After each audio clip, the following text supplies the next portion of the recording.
I'm Rob Salvidge. I'm captain of this wonderful sailing ship, the Matthew. The original sailed out of Bristol 500 years ago.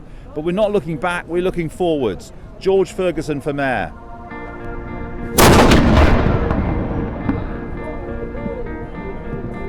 Just behind us, we've just gone past the SS Great Britain, another great symbol of ingenuity and adventure. Brunel came to Bristol and built the railway here, built the ship here.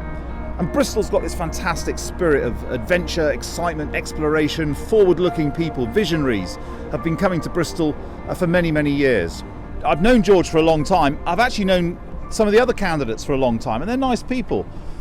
People in Bristol generally are. But George has done a lot of stuff in Bristol. We're going around the harbour now, which is this incredible place. It's regenerated itself, but obviously not on its own, from a working industrial port to this place that so many people come and really enjoy themselves, but also they live here and they work here. And George has been part of the vision that's created this place right in the heart of Bristol. But he's been involved in so many other projects around the place as well. And you know, he's one of these people, he has an idea and he's able to get people enthused by the idea, and then more importantly actually doing something about it, not talking about it for ages, but actually getting on and doing it. And the big problem with the other candidates is, you know, they are nice people, but frankly they're attached to a system that has not served Bristol very well over recent years. And I think we need someone who's, you know, independently minded, got great ideas, has delivered on a lot of his ideas up until now. I think we'll just, you know, get support from everybody. George is someone who can relate to everybody. You know, he's a real bloke. You'll see him around the place doing all sorts of things, having fun with lots of the things that he does as well. He's not a boring person. So it's a challenge, you know, what do we want? More of the same, or somebody that will put a bit of fizz back into the place?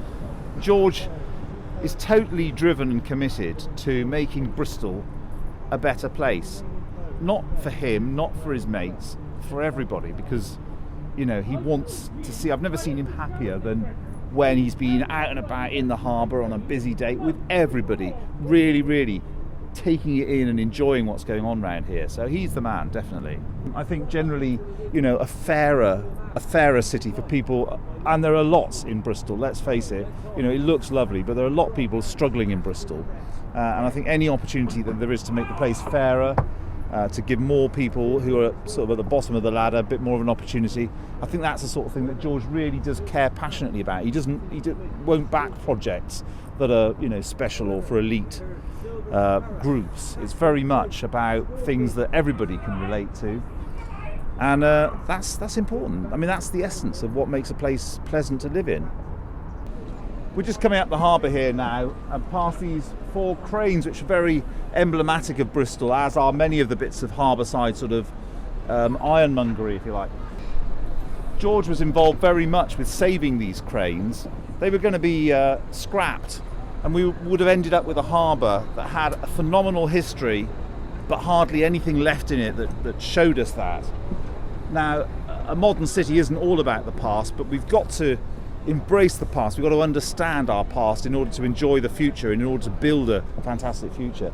And if it wasn't for George saving the cranes, starting the ferry boats in the harbour, being involved with so many start-up little ideas over many, many years, we wouldn't have all this. So, you know, it's not just on a bit of paper and people saying, oh, George is a great guy, he's done stuff. Just look at these things.